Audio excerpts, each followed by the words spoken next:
आप सुन रहे हैं रेडियो नाटक गुरु दक्षिणा, एकलव्य की कहानी जो श्रद्धा और समर्पण के प्रतीक है। चलिए सुनते हैं। प्राचीन भारत, हस्तिनापुर के गुरुकुल में, जहां द्रोणाचार्य राजकुमारों को शस्त्र और शास्त्र का ज्ञान देते थे, यही वो स्थान था जहां अर्जुन, भीम, युधिष्ठिर और अन्य राजकुमार धनुर्विद्या सीखते थे।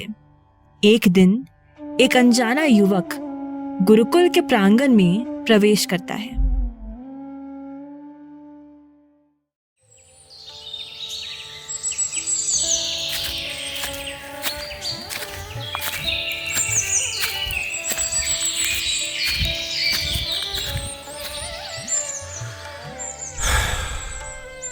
यहाँ तक पहुँचने में न जाने कितने दिन लग गए। बस एक बार गुरु द्रोणा मुझे स्वीकार कर लें और अपना शिष्य बना लें।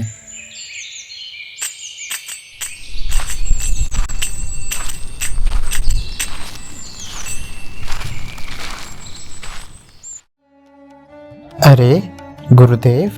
प्रणाम गुरुदेव। मेरा नाम एकलव्य है और मैं एक भील राजकुमार हूँ। मुझे धनुर्विद्या का ज्ञान चाहिए। कृपया मुझे अपना शिष्य स्वीकार करें गुरुदेव। कौन हो तुम और किस लिए आए हो? मैं धनुर्विद्या सीखने आया हूँ गुरुदेव। मैंने सुना है कि आप दुनिया के सबसे श्रेष्ठ धनुर्धर हैं और बस इतना सुनना ही काफी है। मैं केवल क्षत्रिय राजकुमारों को ही शिक्षा देता हूँ और मेरी प्रतिज्ञा है कि इस संसार में अर्जुन से बड़ा कोई धनुर्धर नहीं होगा। और तुम? पर गुरुदेव, ज्ञान के लिए जाति का भेद क्यों? नियम होते हैं। मैं निषद राज के पुत्र को धनुर्विद्या नहीं सिखा सकता। तुम वापस चले जाओ। ठीक है गुरुदेव, अगर आप मुझे शिक्षा नहीं देना चाहते तो मैं आपकी आज्ञा का पालन करूंगा। और इस निश्चय के साथ एकलव्य वापस लौट गया। लेकिन उसके हृदय में एक ही आग थी, धनुर्विद्या में महारथी बनने की। वन के गहरे खंड में एकलव्य ने गुरु द्रोणाचार्य की मिट्टी की मूर्ति बनाई। दिन रात उसने गुरु को प्रणाम करके अपना अभ्यास जारी रखा।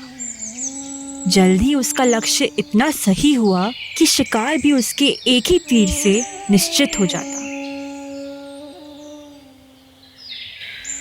भले ही गुरुदेव ने मुझे अस्वीकार कर दिया हो, पर मेरे लिए वे ही एकमात्र गुरु हैं। अगर शरीर से उनका शिष्य नहीं बन पाया तो क्या हुआ, मन से तो बन सकता हूँ। मैं उनकी प्रतिमा बनाकर हर दिन इसी के सामने अभ्यास करूँगा।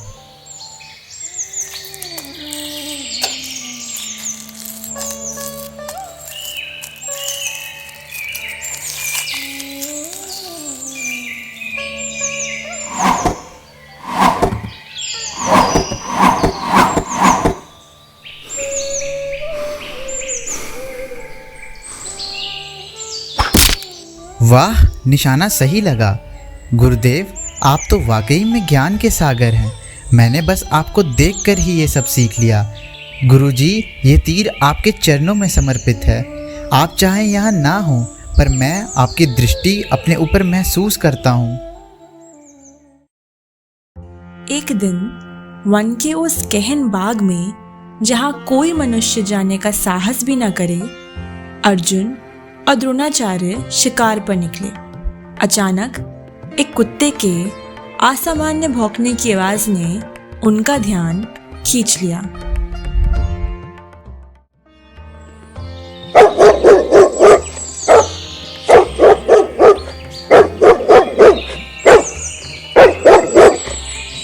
गुरुदेव सुनिए, ये कुत्ता इतनी तेज क्यों भौंक रहा है?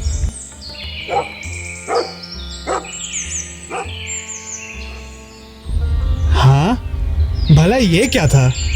भौंकना एकदम से रुक गया। जब दोनों उस आवाज की ओर और भी नजदीक गए, उन्होंने जो देखा उसने द्रोणाचार्य के चेहरे पर अस्थिरता ला दी।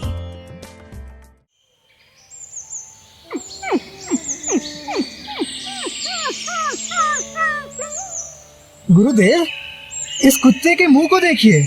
7 तीर इसके मुंह में ऐसे फंसे हैं कि ये भौंक नहीं पा रहा, पर इसको कोई चोट नहीं लगी है। असंभव। ऐसा निशाना तो इस धरती पर केवल एक ही व्यक्ति लगा सकता है, मैं खुद। ये विद्या तो मेरे अलावा कोई नहीं जानता। मुझे उस धनुर्धर से मिलना ही होगा जिसने ये कर दिखाया है। अर्जुन, तुम्हारी प्रतिज्ञा अब खतरे में है। और फिर द्रोणाचार्य उसी वन की गहराई में उस शिखर पर पहुंचे जहां मिट्टी से बनी एक मूर्ति उनका स्वरूप लिए खड़ी थी। उसके सामने एक युवक धनुर्विद्या का अभ्यास कर रहा था। नर्म मिट्टी पर कदमों के निशान, प्रकृति के बीच एक मानसिक गुरुकुल, और वहीं था एकलव्य।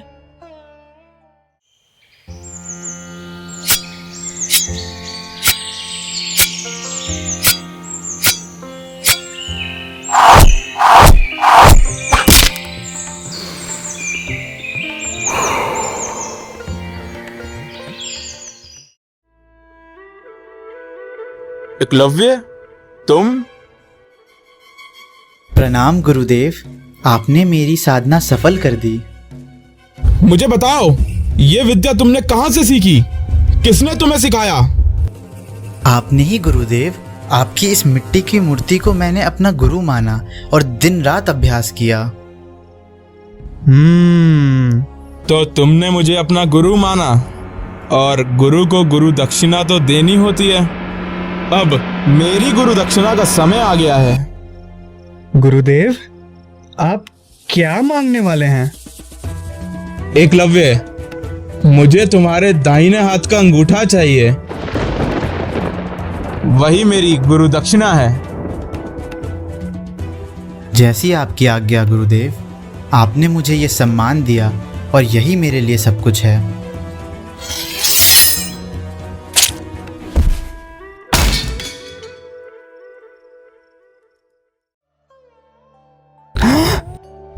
गुरुदेव, ये क्या किया आपने? शांत हो जाओ राजकुमार। एक शिष्य के लिए गुरु की आज्ञा ही सर्वोपरि है। एकलव्य, तुमने अपने त्याग से मुझे दिखा दिया कि सच्ची भक्ति क्या होती है। तुमने साबित कर दिया कि ज्ञान सिर्फ पाने से नहीं बल्कि देने से भी बढ़ता है। तुम अर्जुन से भी महान हो एकलव्य।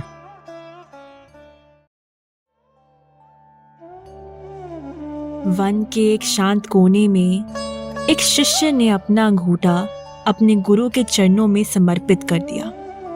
ना उसके मन में रोष था, ना गिला, केवल श्रद्धा और समर्पण। द्रोणाचार्य ने अर्जुन को विद्या दी, पर एकलव्य ने उन्हें एक सबक कि सच्ची गुरु भक्ति जाति या पद नहीं देखती। ये कहानी केवल एक त्याग की नहीं, एक प्रतिज्ञा की भी है। एक ऐसे युवक की जिसे दुनिया ने अस्वीकार किया, पर जिसने अपनी भक्ति और निष्ठा से स्वयं को अमर कर दिया। एकलव्य, एक नाम जो समर्पण का प्रतीक बन गया। उसकी गुरु दक्षिणा एक दीपक बनकर अंधकार में भी मार्ग दिखाती है।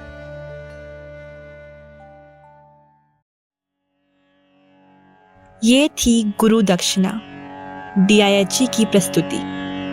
ये कहानी हमें सिखाती है कि सच्ची गुरु भक्ति जाति और सीमाओं से परे होती है। धन्यवाद।